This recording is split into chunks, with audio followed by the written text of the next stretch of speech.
Hi everyone, welcome to మా ఊరి మాటలు తెలుగు. నేనైతే ఈరోజు బొబ్బర్ల కర్రీ మొలకలు చేసి కర్రీ వండుతున్నాను. ఒకసారి నా స్టైల్లో ఎలా వండానో ఒకసారి చూడండి ఫ్రెండ్స్. రెండైతే ఎల్లుల్లి రెబ్బలు వేసుకుంటున్నాను. రెండు ఎండుమిర్చి వేసుకుందాం పోపులో.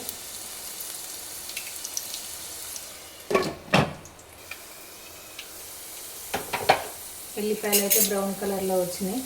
ఇంకా మనం ఆనియన్స్,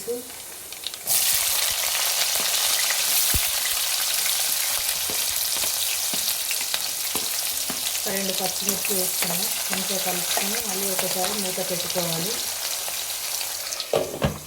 సరే మూత తీసి చూసుకుందాం.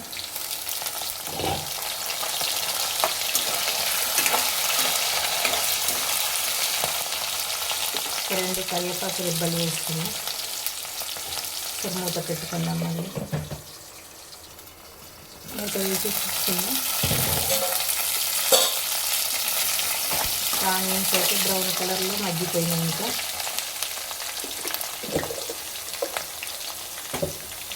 ఒక టీ స్పూన్ పసుపు వేసుకున్నాం.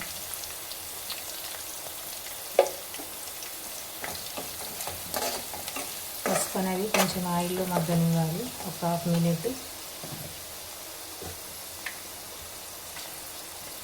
కొంచెం అల్లం వెల్లుల్లి పేస్ట్ వేసుకుందాం, ఒక స్పూను. అల్లం వెల్లుల్లి పేస్ట్ కూడా ఆయిల్లో కంప్లీట్గా మగ్గేదాకా ఉంచాలి, పచ్చి వాసన పోయేంత వరకు. అల్లం వెల్లుల్లి పేస్ట్ కంపల్సరీ మోస్ట్ ఆయిల్లోనే వేగించుకోవాలి.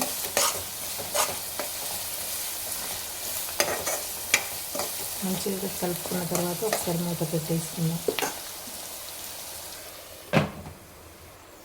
ఒకసారి మూత తీసి చూసుకుందాం. అల్లం వెల్లుల్లి పేస్ట్ అయితే మొత్తం మగ్గిపోయింది. ఇంకా టమాటా వేసుకుందాం.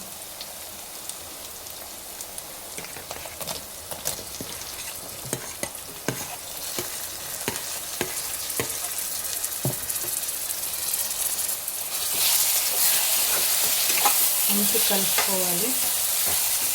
ఇందులోనే ఇప్పుడు కొంచెం కారం, సాల్ట్ వేసుకుందాం.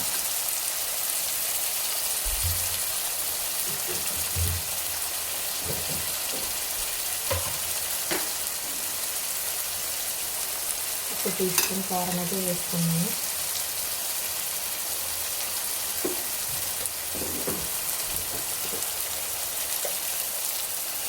తగినంత సాల్ట్. ఉప్పు, కారం వేయడం వల్ల ఏంటంటే టమాటా తొందర మగ్గిపోద్ది అన్నమాట. అందుకోసమనే ఫస్ట్ మనం ఉప్పు, కారం అనేది టమాటాలు వేసాకనే వేసుకోవాలి. మంచి కలుపుకుందాం.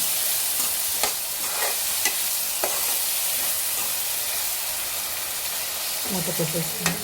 బొబ్బర్ల మొలకల కర్రీ రెడీ అయిపోయింది ఫ్రెండ్స్. ఇంకా నేనైతే తింటున్నాను. ఎలా ఉందో చూసి చెప్తాను.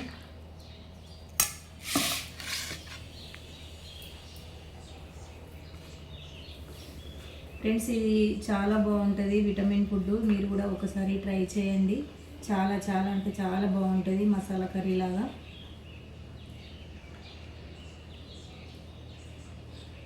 చాలా బాగుంది ఫ్రెండ్స్, మీరు ట్రై చేయండి. ఈ వీడియో మీకు నచ్చినట్లయితే కనుక కామెంట్ బాక్స్లో కామెంట్ చేయండి. కొత్తగా నా ఛానల్ చూసేవారైతే నా ఛానల్ని సబ్స్క్రైబ్ చేసుకోండి ఫ్రెండ్స్. మరి బాయ్. సూపర్ ఉంది ఫ్రెండ్స్, టేస్ట్ అయితే చూడండి, ట్రై చేయండి తప్పకుండా.